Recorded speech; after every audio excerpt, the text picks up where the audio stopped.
Ships arrive full of grain, only to be turned away. A contract for meat honored for decades is not renewed. This is not a story of shortage, but of refusal, a story of we are done. Around the world, a quiet but decisive realignment is taking place at the highest levels of food security. Major economies making a conscious choice. Today, they are done with the crap they still accepted yesterday. They are progressively rejecting agricultural products from the United States and turning north instead, to Canada. This is a narrative of regulatory divergence, of trust eroded versus trust earned. It is about how quality standards have become a new form of geopolitical power. Today we examine this global pivot in 4 acts. First, the American laws. Why once accepted US shipments are now seen as a liability. Second, the Canadian standards. How Canadian alignment with strict global regulations has turned into a multi-billion-dollar advantage. Third, the global pivot. How markets in Europe, Asia and beyond are actively diversifying their sources towards reliable partners. And fourth, the new equation. What does it mean for the future of trade and how Canada is crafting an independent economic identity, setting new standards for any food exporter, comply or shut down business. USA, anyone? The fracture begins with a simple, non-negotiable line. For the European Union and increasingly for any other premium markets, it is this. Food must be free from synthetic growth hormone and specific genetic modifications. For far too long, the United States has seen those standards merely as suggestions. But for the EU, they are red lines. This isn't a minor trade quirk. It is a fundamental philosophical clash bound to happen. This has created a multi-billion-dollar opportunity in the gap between the two systems. Canada did not simply get lucky. It made a strategic choice years ago. While maintaining its massive US trade, it invented a parallel system to meet those stricter foreign standards. Canadian ranchers raise cattle without growth-promoting hormones. A thing US cattle ranchers said could not be done. Canadian growers segregate crops to ensure non-GMO purity.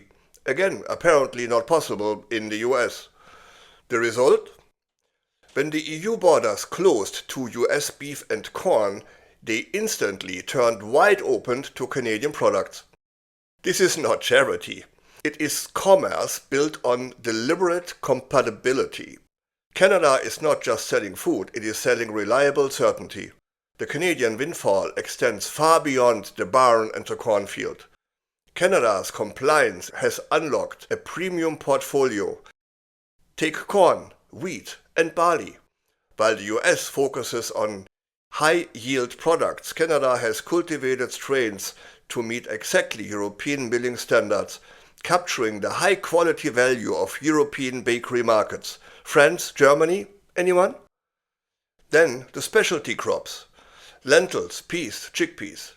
The global demand for plant-based protein is skyrocketing, and Canada is the world's leading supplier.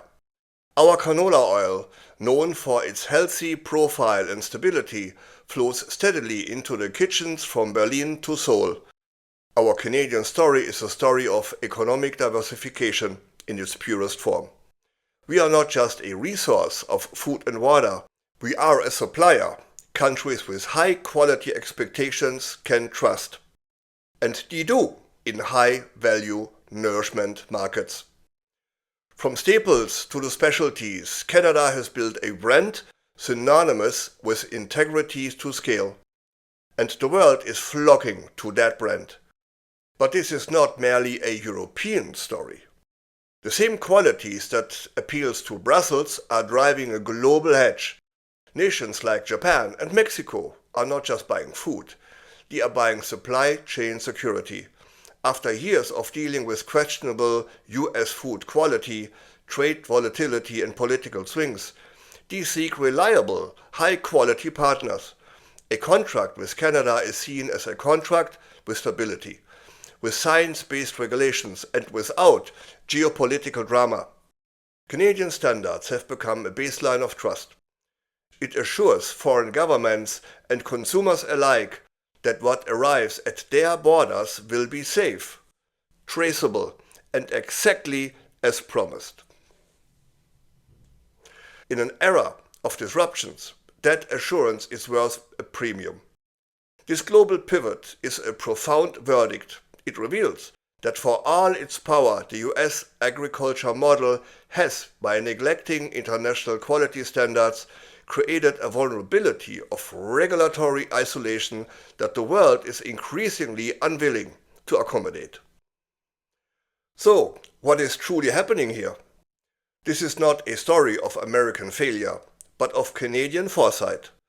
By making the smart move to align with the world's most demanding standards years ago, Canada did not limit its future, it secured it. Canada has moved a long time ago from a "it is somewhat okay" resource economy to a high-quality resource economy. The world isn't just buying our products, it is buying into a system it can trust. This agricultural shift is a powerful metaphor for a broader national project. It demonstrates clearly that our Canadian sovereignty in the 21st century is built not just on what we produce, but on the standards we keep and the trust we earn from a world that has run out of patience for uncertainty. The message from a global market is clear. The future belongs not to the loudest, but to the most reliable. And quietly, consistently, Canada has positioned itself to be just that. Now I have a question for you. In your view, how significant would it be if Canada raises to become the world's most trusted supplier of agricultural products? All the while the US quietly losing its standards? Share your thoughts in the comment below. And if this video gave you value, I would love it if you subscribe. We're trying to get to 10,000 subscribers by Christmas. So please, do support that goal if you are curious. And if you like this channel's deep dives, click the like button and ring the bell so you won't miss my next one. Thanks for watching. I'm Wilfried Lemkuler from Europe Curious.